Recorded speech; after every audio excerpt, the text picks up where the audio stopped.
That is your CSMA-C है, यानी कि carrier sensing multiple access, then आपका क्या है ये कॉलिजन अवॉइडेंस, ठीक है। CD for collision detection and CA for collision.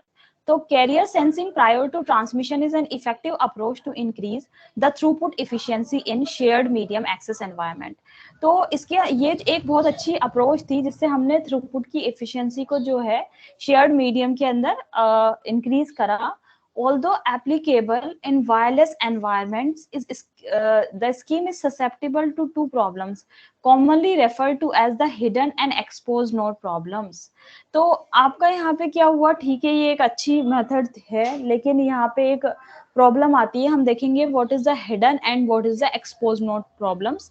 मतलब बेसिकली क्या होता है, आपकी कुछ जो सेंसर्स यूज कर रहे हो है ना जी, या फिर जो डिवाइसेस यूज कर रहे हो, तो उसके अंदर कुछ नोड्स होते हैं, आप उन्हें बोलते हो हिडन और एक्सपोज नोड, तो वो प्रॉब्लम यहाँ पे होती है। So the hidden and exposed node problem result indirectly from the time varying properties of the wireless channel, ठीक है। तो ये प्रॉब्लम किसकी वजह से आते हैं, टाइम वेरिंग प्रॉपर्टीज की वजह से, which are caused by physical phenomena such as noise, fading, attenuation and path loss, ठीक है। तो इसकी वजह से आपका नॉइस इंक्लूड हो सकती है, फेड हो सकता है चैनल, है ना, बिल्कुल मतलब उसकी स्ट्रेंथ एकदम खत्म हो जाए, अटेन्यूएट हो सकता है, पाथ लॉस हो सकता है। So these interference combined with the rapid decrease in the power received with the distance between the sender and the receiver. तो अगर मान लो अगर ज्यादा दूरी पे हैं दो चीजें, तो फिर उसके अंदर क्या होगा, आपका पावर रिसीव्ड जो है वो आपका डिक्रीज करेगा। Limit the maximum transmission range that can be achieved by a sending node. तो इस केस में आपका क्या होगा, देखो अगर नॉइस आ गई आपकी, या फेडिंग हो गई, या फिर अटेन्यूएट हो गया आपका सिग्नल, या पाथ लॉस हो गया, उसकी वजह से आपका पावर में डिक्रीज होगा, पावर डिक्रीज होगा, तो आपका सिग्नल एक लिमिटेड डिस्टेंस तक ही पहुंच पाएगा, ज्यादा लंबा ट्रेवल नहीं कर पाएगा। So this limitation and the fact that CSMA is designed to avoid collision by sensing the signal in the vicinity of the transmitter give rise to the hidden and exposed node problems, ठीक है। तो अब आपका क्या limitation आ गया, what is the limitation that CSMA is designed to avoid collision by sensing the signal in the vicinity of the transmitter give rise to the hidden and node आपका exposed node problems, ठीक है। So a hidden node is defined as a what is the hidden node? A hidden node is defined as the node that is within the range of the destination node but out of range of the transmission node. मतलब कि कोई एक ऐसा node जो आपकी destination जो है उसकी तो रेंज के अंदर है, बट आपकी ट्रांसमिशन की रेंज के अंदर नहीं आ रहा वो। So to illustrate this example, consider node figure 5.2 where node B is within the transmission node or range of node A and C. तो अब आपका यहाँ पे क्या हो रहा है कि मान लो ये आप एग्जाम्पल देखो कि फॉर एन एग्जाम्पल यहाँ पर A और B है और C है, ठीक है। तो आपका जो B वाला नोड है वो C की ट्रांसमिशन रेंज में है। ये सर्कल किस चीज को रिप्रेजेंट कर रहा है, इसका एक तरीके से आपका इसकी विसिनिटी, मतलब जहां तक इसकी रेंज पहुंच रही है। तो B तो इसकी रेंज में आ रहा है, लेकिन क्या A इसकी रेंज में आ रहा है, क्या C की नहीं आ रहा। अब हम A की रेंज देखेंगे तो देखो आपका B भी आ रहा है, लेकिन C A के लिए हिडन हो गया और A C के लिए हिडन हो गया, ठीक है। तो ये हिडन नोड प्रॉब्लम्स कहलाते, हिडन नोड्स कहलाते हैं। Furthermore assume that node A and C are outside their mutual transmission ranges, मतलब ना तो A C की रेंज में आ रहा है और ना C A की रेंज में आ रहा है। So consequently any transmission from either of the two nodes will not reach the other node, ठीक है। तो आपका इस केस में क्या होगा, कोई भी जो दो नोड होंगे वो transmission from either of the two nodes will not reach to other node, मतलब एक तरीके से वो एक दूसरे तक नहीं पहुंच पा रहे हैं। So given the network configuration, assume that node A needs to transmit a data packet to node B. मान लो हमारा जो डेटा पैकेट A जो है उसको B को ट्रांसमिट करना है, तो क्या B जो है वो A के लिए आपका हिडन है क्या, नहीं है, क्योंकि B तो इसकी रेंज के अंदर ही है ना, B A की रेंज में ही आ रहा है ना। So according to the CSMA यानी कि carrier sensing multiple access protocol, node A senses the channel. तो नोड ए क्या करता है, सेंस करता है चैनल को and determines that it is free. ठीक है, अब क्या करेगा वो कि पहले उसने इसको सेंस किया और फिर वो डिटरमाइन करता है कि ये फ्री है कि नहीं है। Node A then proceeds to transmit its packet. Assume now that before node A completes its transmission to node B, node C decide to transmit a data packet to node B. अब देखो इसने क्या करा, मान लो कि B जो है A जो है उसकी रेंज में B आ रहा है, तो उसने सोचा कि हाँ ठीक है हम इसको ट्रांसमिट करते हैं डेटा। क्या A को C दिख रहा है क्या, नहीं दिख रहा क्योंकि उसकी रेंज में ही नहीं है ना। अब इसने इसको देखा कि फ्री है कि नहीं, फिर इसको ट्रांसमिट करना शुरू करा data.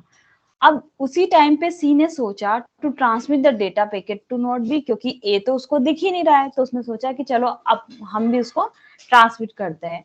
So using the CSMA protocol, node C senses the channel and also determines that the channel is free. तो उसको भी लगेगा चैनल फ्री है। क्यों लगेगा फ्री है, क्योंकि ए तो उसकी रेंज में आ ही नहीं रहा है। Since node C which is outside the transmission range of node A cannot hear the signal transmitted by node A. As a result, both transmission collide at node B, thereby causing the loss of both data packets. तो चीज समझ में आई है, मतलब आपका क्या हो रहा है कि जब भी इनकी कुछ रेंजेस होती हैं जहां तक ये देख सकते हैं, तो आपका उस केस में क्या होगा कि बी जो है वो ए की रेंज में आ रहा है, सी उस बी जो है वो सी की रेंज में भी आ रहा है, लेकिन ए और सी एक दूसरे को देख ही नहीं पा रहे हैं क्योंकि उनकी रेंज में ही नहीं है।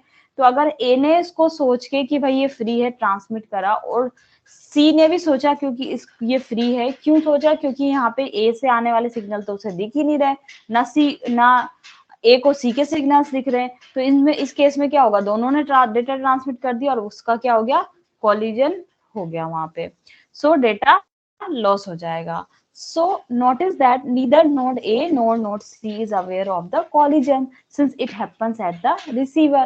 तो ना तो A को पता है ना C को पता है कि उनके डेटा पैकेट्स क्या हो गए, कोलाइड हो गए, क्योंकि एक दूसरे को सेंस कर पा रहे हैं क्या, वो नहीं कर पा रहे।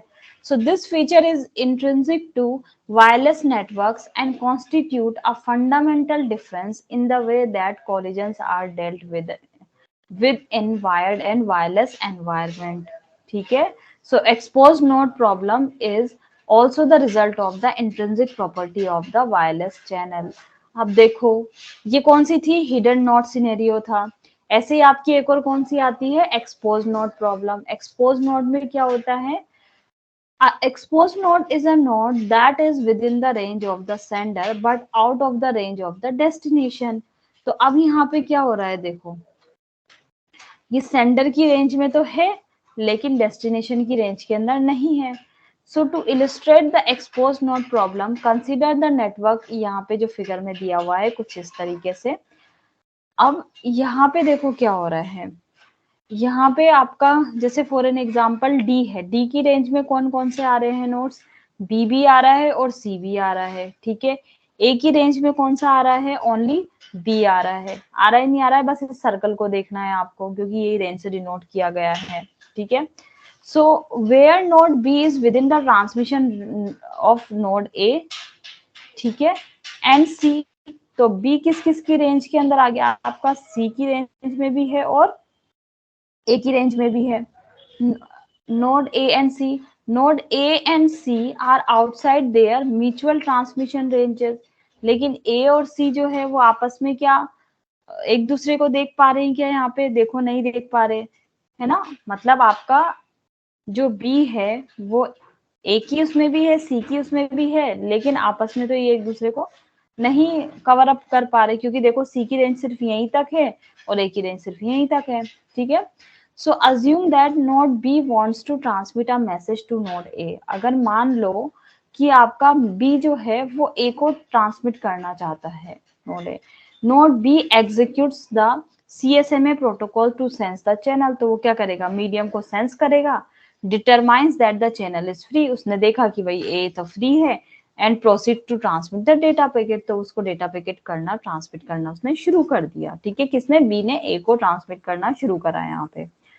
अब क्या हो रहा है यहाँ पे, मान लो आपका यहाँ पे टू नोड ए को अब उसने बी ने ट्रांसमिट करा। assume now that node C needs to send a packet to D। अब नोड जो C है उसको डेटा पैकेट सेंड करना है टू D को, C D को सेंड करना चाहता है। अभी B ने A को सेंड करा है, अब C D को सेंड करना चाह रहा है। तो node C follows the CSMA rule and first sense the channel। पहले सेंस करेगा, क्योंकि हम क्या कह रहे हैं, कोलिजन अवॉइडेंस के लिए सारी CSMA टेक्निक्स, इसमें आपका जो चैनल है उसको हम पहले सेंस करते हैं। So due to the ongoing transmission between node B and A, node C determines that the channel is busy, है ना। अब आपका यहाँ पे C जो है वो D को सेंड कर रहा है यहाँ पे। तो अब जब ये इसको सेंड कर रहा है तो उस केस में आपका क्या हो गया है यहाँ पे कि node C follows the CSMA rule, और वो सेंस करेगा due to ongoing transmission between node A and B।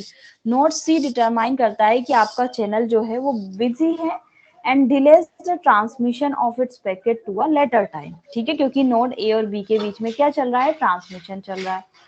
It is clear, however, that this delay is unnecessary since the transmission from node C to node D would have not have been completed successfully as node D is outside the range of B। ठीक है, तो यहाँ पे आपका D जो है वो क्या हो रहा है, आपका B की रेंज से बाहर है। तो इस केस में आपका क्या होगा कि several approaches have been proposed to eliminate or at least reduce the impact of the hidden and the exposed node problems on the network throughput। ठीक है, so the first approach is based on the use of a busy tone। तो अब यहाँ पे जो hidden node problems आ रही हैं और आपकी जो एक्सपोज नोड प्रॉब्लम्स आ रही हैं, तो उन चीजों को ओवरकम करने के लिए फिर क्या हो रहा है, सेवरल टेक्निक्स जो है वो लाई गई। The basic idea of the busy tone approach, जो बेसिक आइडिया है बिजी टोन अप्रोच का, stems from the observation that collisions occur at the receiving node whereas CSMA is referred at the transmission node। ठीक है, तो अब यहाँ पे busy tone approach के अंदर क्या है, from the observation that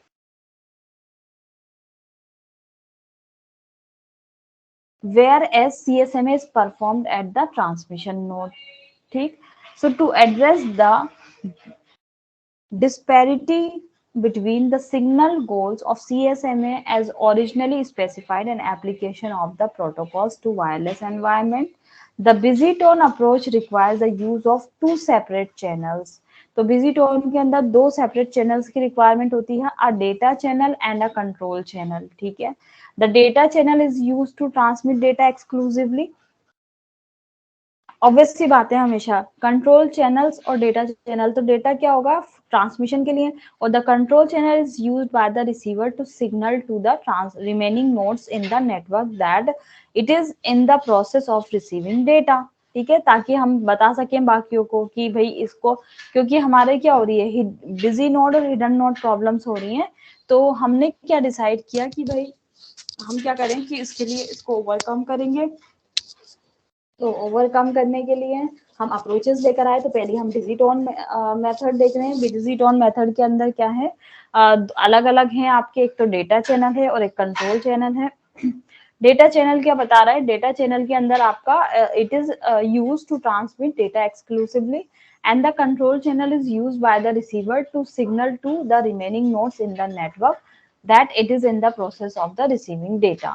Immediately after the node starts to receive a data packet which carries its address in the destination address field, the node initiates the emission of an unmodulated wave on the control channel।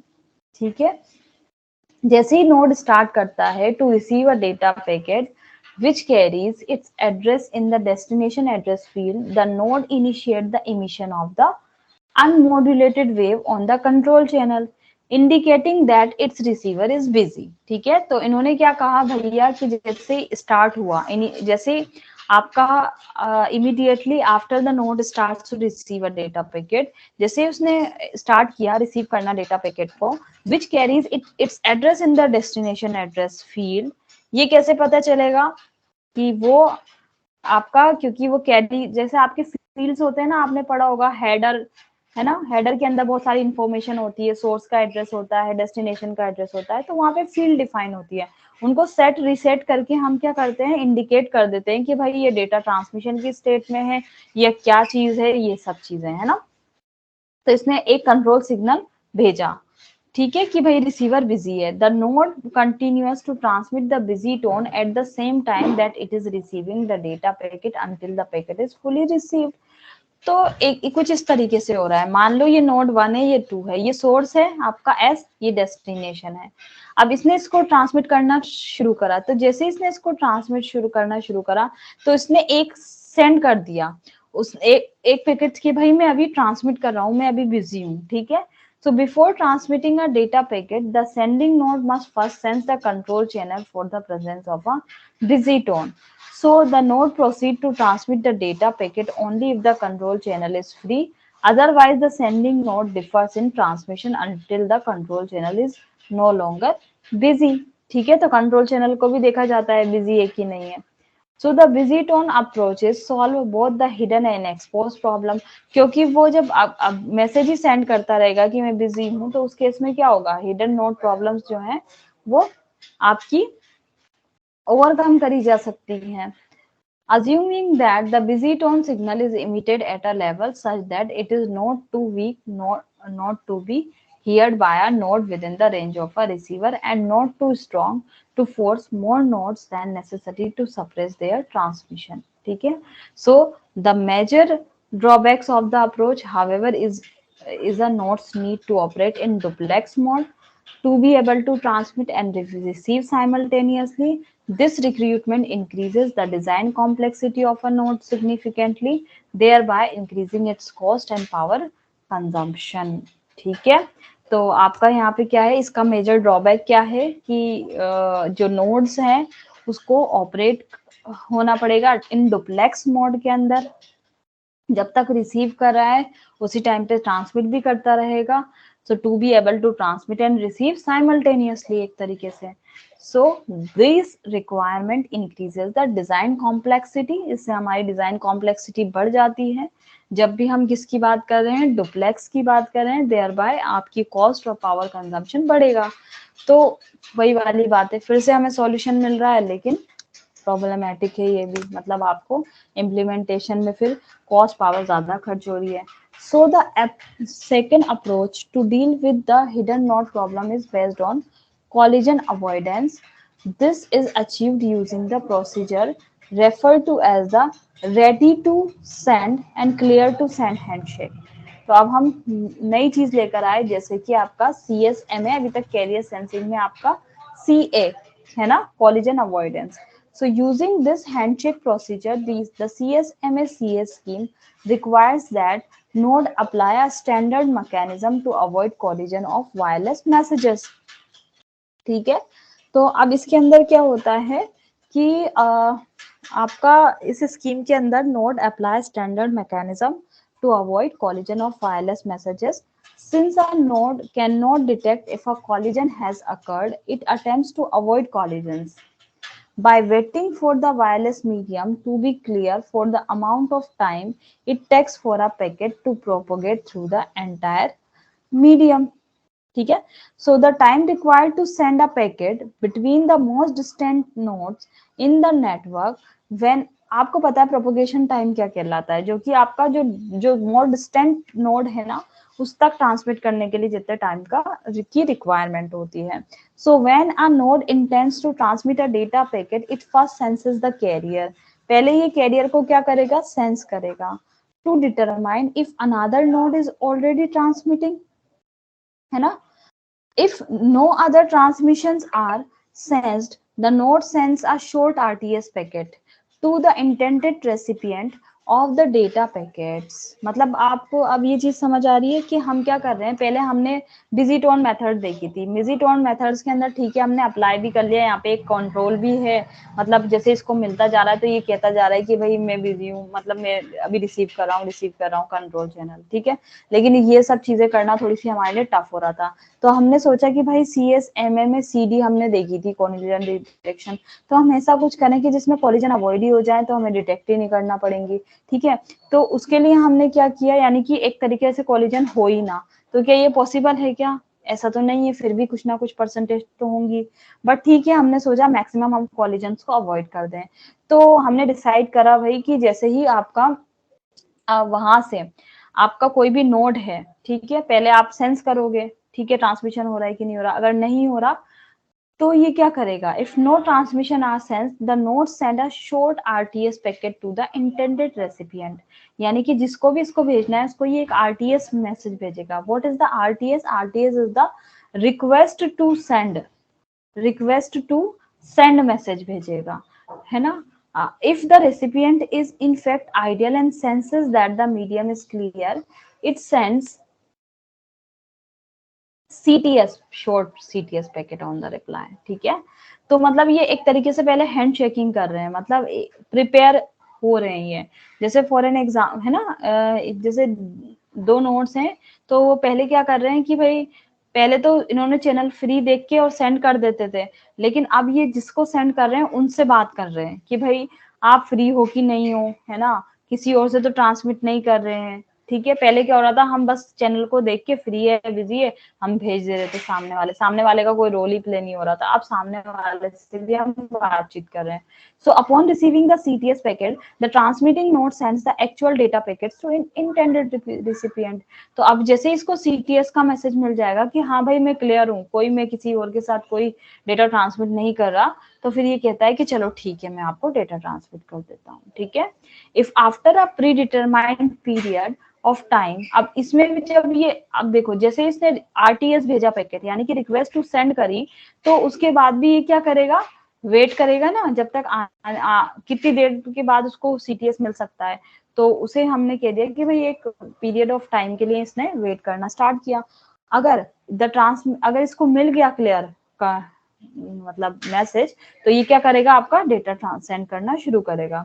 If after a predetermined period of time the transmitting section does not receive a CTS packet in reply, अगर मान लो कि एक specific time के बाद तक भी उसको नहीं मिल रहा to its RTS packet, it waits a random period of time before repeating the RTS CTS handshake procedure। तो देखो पहले तो इसमें जो भी इसका टाइम डिसाइड होगा कि भाई इसे RTS भेजने के बाद 2 सेकेंड्स तक वेट करना है, वैसे 2 सेकेंड्स नहीं होते, मिली सेकेंड्स तक होते हैं। तो मान लो इसने इसको दे रखा है टाइम 10 मिली सेकेंड्स तक RTS भेजने के बाद वेट करना है।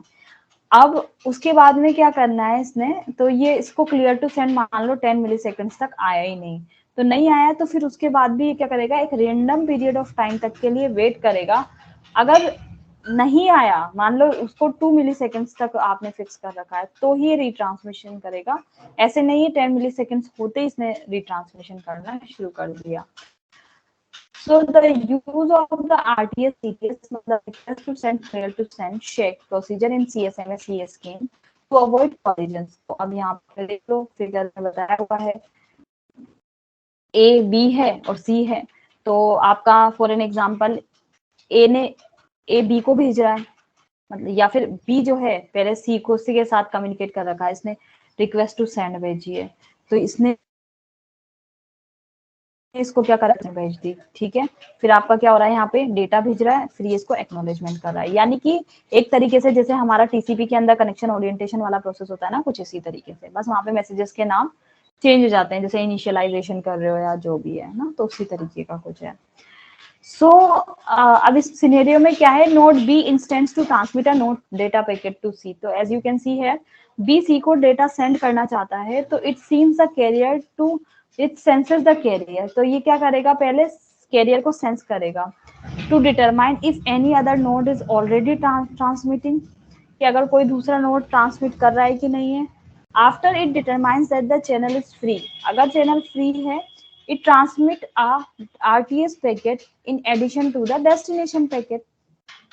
तो ये क्या करता है, एक आरटीएस पैकेट भेजता है डेस्टिनेशन पैकेट के साथ. The packet also contains the duration field which indicate the time necessary to complete the transmission of the packet and the recipient of the corresponding acknowledgement. In response, the intended recipient of the packet, note C, in this case transmit a CTS packet which contains the remaining time until the completion of the transmission. So upon receiving the RTS packet, station A sets an internal timer to the remaining time until completion of the data packet transmission and avoid transmitting any packet until the timer expires. तो अब देखो यहाँ पे, जैसे यहाँ पे दिया हुआ है बी और सी आपस में क्या कर रहे हैं, इसने आरटीएस है, रिक्वेस्ट टू सेंड करी है, ठीक है. तो साथ साथ इसको भी आपका क्या हो रहा है, पता चल रहा है कि भाई ये इसने इतने टाइम तक के लिए बिजी हो गया है ये. फिर अब इसके पास क्लियर टू सेंड आ गया, तो इसने अपने पास वाले को भी ये डिनोट कर रहा है कि भैया मैं किसी और के साथ ट्रांसमिशन कर रहा हूँ. फिर इनका आपस में क्या हो रहा है, डेटा ट्रांसमिट हो रहा है, ठीक है. तो इसके इतने, अब देखो यहाँ पे चैनल बिजी टाइम, यहाँ पे पता चल गया ना इसको भी, तो ये कोई ट्रांसमिट करेगा कि नहीं करेगा. चैनल बिजी टाइम इसके लिए, इसके पास वाले के लिए, यहाँ पे क्या शो हो रहा है, चैनल बिजी टाइम, मतलब चैनल बिजी है, बी सी के साथ बिजी है, ठीक है, ये वाली चीज हो जाएगी. So when B receives the CTS packet, it proceeds to transmit the data packet. Upon receiving the CTS packet, and node D sets an internal timer to remaining time until completion of data and defers the transmission of any packet until the timer expire. ठीक है, तो ये अपना timer जो है वो set कर देता है ना. जब ये दोनों आपस में कम्युनिकेट कर रहे हैं तो इनके पड़ोसी जो है उनको भी ये बताते जा रहे हैं एक तरीके से कि आपका ये जो है ये लोग ट्रांसमिट कर रहे हैं आपस में, है ना. तो ये वाली चीज हो जाएगी. सो अब जब CSMA है तो इससे हमारी कोलिजन थोड़ी सी अवॉइड हो जाएगी. So in many environments the RTS CTS handshake procedure is sufficient to greatly reduce collision and increase bandwidth utilization. तो आपकी कई बार आपका ये RTS CTS हैंडशेक किसमें हो रहा है, आपका CSMA CA के अंदर हो रहा है, यानी कि carrier sensing multiple access collision avoidance के अंदर. So this procedure however does not completely solve the hidden node problem. मतलब ठीक है, इसने आपका इंक्रीज करा है बैंडविड्थ यूटिलाइजेशन को और आपका जो कोलिजन्स हो रहे हैं उनको रिड्यूस करा है. So to illustrate this limitation, consider the following scenarios depicted in figure 5.5. Although यहाँ पे एक प्रॉब्लम ये भी है कि आपका जो कुछ होती है ना, जैसे फॉर एन एग्जांपल आप नहीं कर पा रहे हो, जैसे क्या नहीं कर पा रहे हो, इसके अंदर पूरी तरीके से उस प्रॉब्लम को, हिडन नोड प्रॉब्लम्स वगैरह को सॉल्व नहीं कर पा रहे हो, कुछ हद तक आपने चीजों को कम कर दिया. So in the scenario depicted in figure 5.5a, node A senses the channel to be free and sends an RTS packet to the node B. तो अब ये हमारा कौन सा था, 5.4 था. So 5.5a की बात कर रहे हैं, ये जो दे रहे हैं collision avoidance failure using RTS CTS handshake. तो अब आपका यहाँ पे जैसे इन्होंने A में दिया है, जैसे A और B आपस में कम्युनिकेट कर रहे हैं, C और D आपस में कम्युनिकेट कर रहे हैं, ठीक है. तो इस केस में आपका क्या हो रहा है कि नोड A जो है उसने सेंस करा चैनल को to be free and sends an RTS packet to the node B. ठीक है, पहले उसने सेंस करा कि भाई फ्री है कि नहीं है, और फिर RTS पैकेट सेंड करा नोड B को. As you can see here in this diagram, ये A ने सेंस करा और फिर B को RTS पैकेट सेंड करा.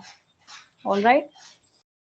Then in reply, node B sends a RTS packet CTS packet. तो यहाँ पे इन रिप्लाई के अंदर आपका नोड B ने इसको CTS पैकेट सेंड कर दिया. अब क्या हो रहा है, node C which is in transmission range of node B start receiving the CTS packet. तो अब जो C जो है वो B की रेंज में है, तो उसने भी आपका मान लो एक CTS पैकेट स्टार्ट कर दिया. क्या CTS पैकेट रिसीव हो गया से कि before the reception of the packet is complete. However, node D, which is in the transmission range of node C, send a RTS packet. The latter packet collides with the CTS packet sent by the node B. ठीक है, तो B ने जब clear to send इधर भेजा तो वो इधर भी तो बता रहा है ना. So meanwhile node A, which received the CTS packet correctly, proceed to transmit its data packet to node B. तो अब यहाँ पे क्या हो गया, इसने भाई CTS पैकेट इधर भी गया इधर भी गया. जब इधर गया तो यहाँ पे क्या हुआ, इसने तो अपना डेटा करना ट्रांसमिट करना शुरू कर दिया. अब उस केस में क्या हो गया, node D later times out and retransmits its RTS packet. अब नोड डी जो है, नोड डी ने आरटीएस भेजा था सीटीएस को. अब सीटीएस को भेजा, लेकिन अब क्योंकि यहाँ से भी इसको क्लियर टू सेंड वाला मिल रहा है, तो इस केस में इसका क्या होगा, इसका टाइमर अपना चल रहा होगा कुछ, जैसे बताया था कि आरटीएस एक स्पेसिफिक टाइम तक ही वेट करेगा सीटीएस का. अगर नहीं मिलेगा तो वो क्या करेगा, तो फिर इसने क्या करा, रीट्रांसमिट करना शुरू कर दिया. तो अब क्या हुआ इस केस में कि since node C never receive node B CTS packet, it assumes that the channel is free and replies with a CTS packet to node D.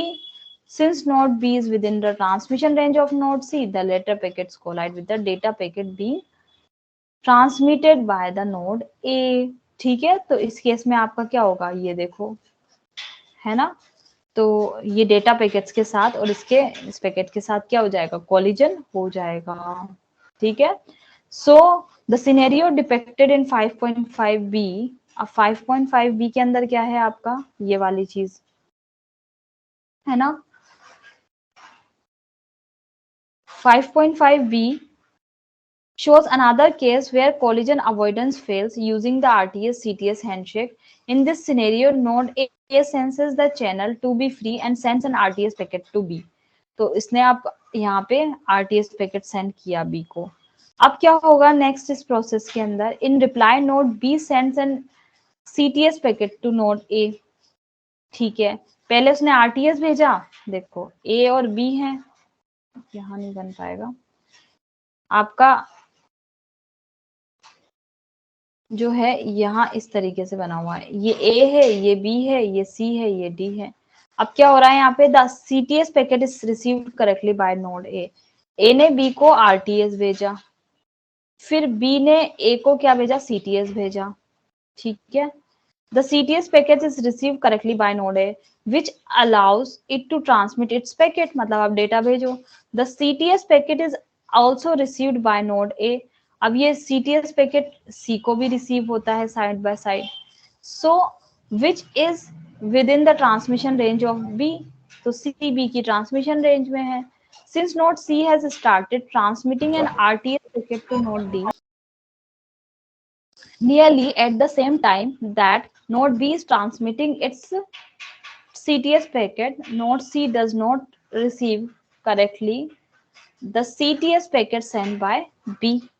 ठीक है, so node D however receives correctly the RTS packet sent by node C. In response it send a CTS packet to node C. तो देखो आपका यहाँ पे क्या हो रहा है, ये दूसरा वाला केस कि पहले A ने B को RTS भेजा, तो B ने इसको रिसीव करा, साथ में इसने CTS भी भेज दिया. ठीक है, अब क्या हुआ, इसका CTS A को मिल गया तो इसने अपना डेटा सेंड करना शुरू कर दिया, है ना. अब यहाँ पे इसको CTS मिला, तो इसके साथ इसने क्या किया, ये इसकी ट्रांसमिशन रेंज के अंदर है. अब इसने इसको RTS भेजा,